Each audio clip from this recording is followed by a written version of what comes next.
Oh, hey there. I'd like to talk today about trauma, more specifically using mindfulness and meditation practices to treat and heal from trauma.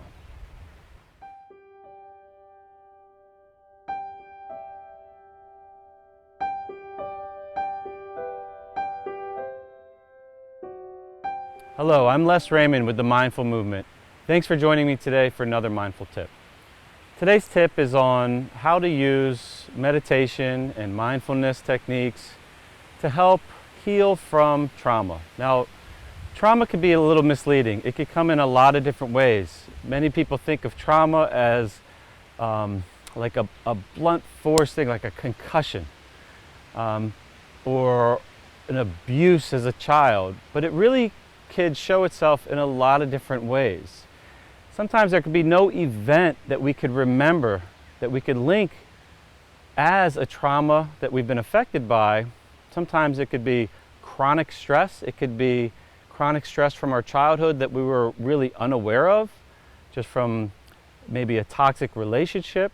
It could be from injury. It could be from sickness or the stress around from sickness. It could be just traumatic event from something we were exposed to visually.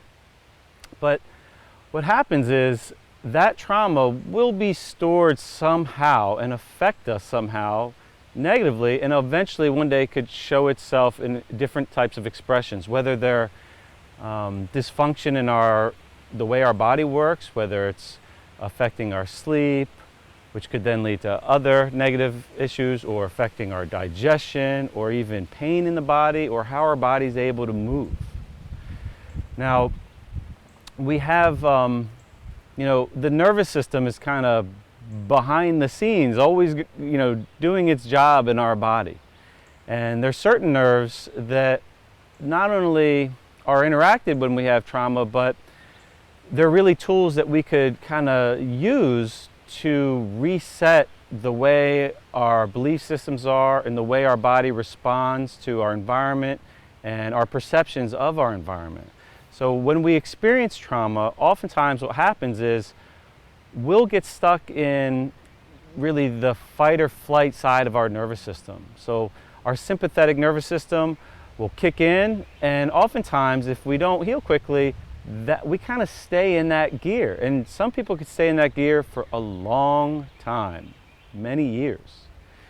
Now, the system that it really plays a huge role in managing whether we're in fight or flight or in our more parasympathetic, like rest and digest mode, is our nervous system. And there's one nerve in particular that plays a huge role in that, called our vagus nerve, which is the 10th cranial nerve that begins in the brainstem. It goes down the spine and it innervates with almost every major organ. And one of the cool things about this nerve is most of the communication highway between your brain and your body through this nerve is really going north. It's the body sending information up to the brain that the brain could then interpret and kind of figure out how it's perceiving the internal environment.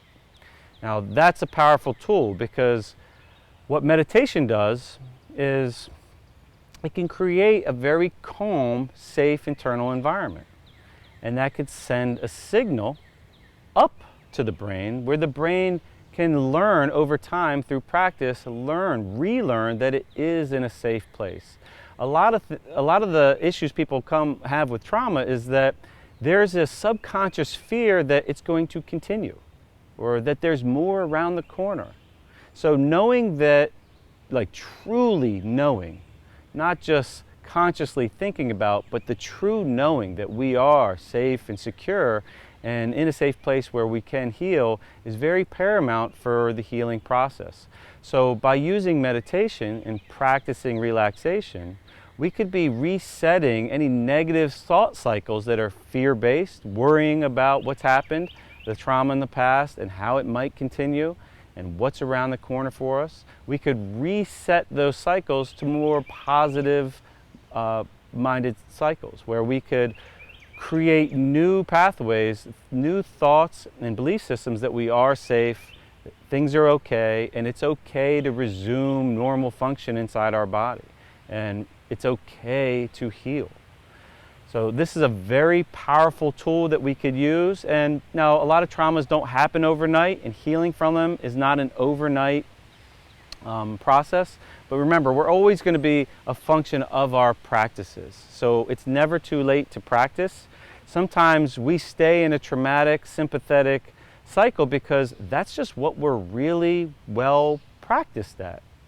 So we have to create space for a new practice, a belief system that we can practice something new, that we can learn to see things a new way, and not just see them and think about them consciously, but wholeheartedly, our whole body and all the cells in our body know that we can go to a different place. And we have more control that we know of. And we have a say in how this life unfolds and how it's expressed. So today I challenge you to really look at it as an opportunity, to look at meditation and mindfulness as an opportunity to create new practices, to reset new positive thought cycles, to supersede the old negative thought cycles that are based in fear and trauma, and create a new way of living in a safe, secure environment that we could thrive in and live the life that we want. I hope you enjoy this today. I hope you have a terrific day.